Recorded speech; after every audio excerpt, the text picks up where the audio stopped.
Olá, minhas queridas, tudo bom? A gente está de volta com mais um SAF Conectadas de Mulher para Mulher, continuando a nossa série sobre sentimentos e emoções tóxicas.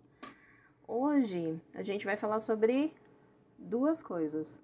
Um é um sentimento, o outro está ligado a esse sentimento, que é a apatia e a inimizade. A ideia da reflexão de hoje é entender um pouco no que esse sentimento influencia na inimizade, né? Mas vamos às definições para conhecer melhor. A apatia, de acordo com o dicionário Aurélio, a apatia é uma condição de quem não se comove, não demonstra sentimentos nem interesse pelos outros ou por algo. Ou seja, a gente pode compreender como uma insensibilidade, uma falta de sensibilidade. Muitas vezes a apatia, a gente vai focar aqui mais em relação aos outros. Muitas vezes a apatia ela vem como se fosse um mecanismo de defesa, né? Geralmente pessoas que sofreram muitas decepções, muitas frustrações, né? Tiveram pessoas na vida delas que machucaram, que trouxeram algum sofrimento. Então a apatia é uma forma da pessoa se fechar, né? Até mesmo para se proteger e não querer mais passar por esse sofrimento, né? Então, a apatia pode entrar aí como uma falta de sensibilidade, como uma forma de proteger as emoções, né?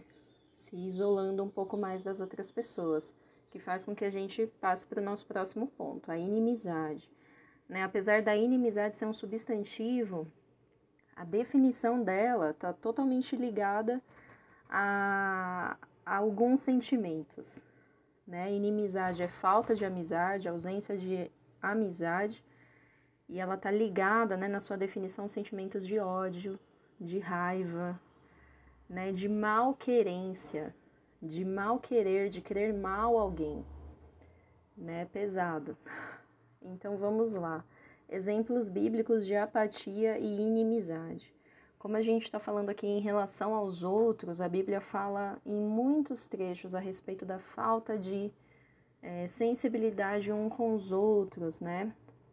O exemplo que ele dá lá em Tiago, quando fala se você vir algum irmão seu passar necessidade, né? Você ajuda ele, você não olha só para sua irmã e fala, vai em paz, né? Deus abençoe.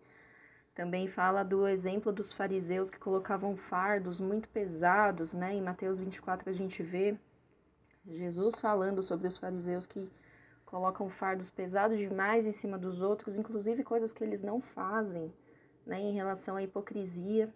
Mas eu gostaria de separar aqui o texto que está lá em 1 João 3, eu vou ler do versículo 14 até o versículo 18, que diz assim: Nós sabemos que já passamos da morte para a vida porque amamos os irmãos.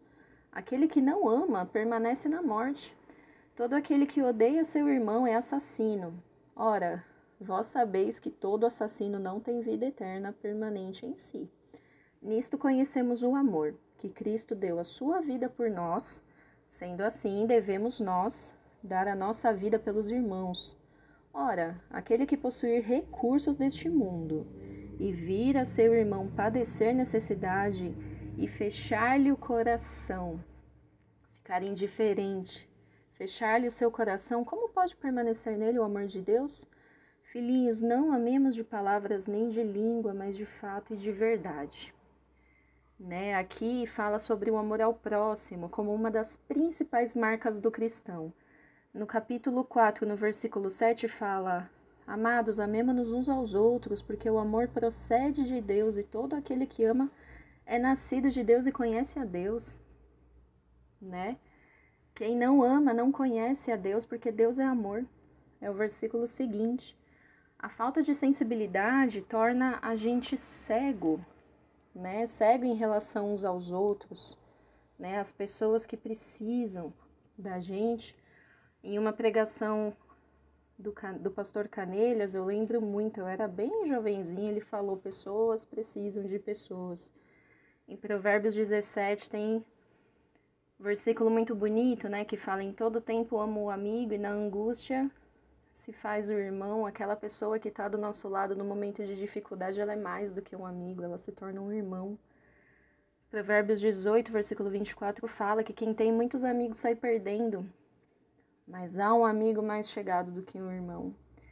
cabe aqui, né, minhas irmãs, e a reflexão que eu gostaria de trazer para vocês hoje, cabe aqui um pedido a Deus, né, para que Ele nos ajude a curar as nossas feridas, né, que Deus nos ajude a curar as pessoas que nos feriram, né, que a gente consiga sair desse casulo, né, dessa apatia, dessa indiferença, muitas vezes dessa inimizade, né, falta de amor pelos outros, e que Deus nos ajude a ter um coração mais sensível, mais disposto a ir atrás, a perguntar para os nossos irmãos se eles estão precisando de ajuda, se eles estão precisando de alguma coisa, e acreditem, estão, todos nós.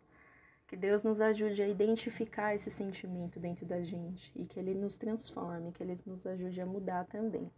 É essa mensagem que eu tinha para hoje. Um grande abraço, fiquem com Deus.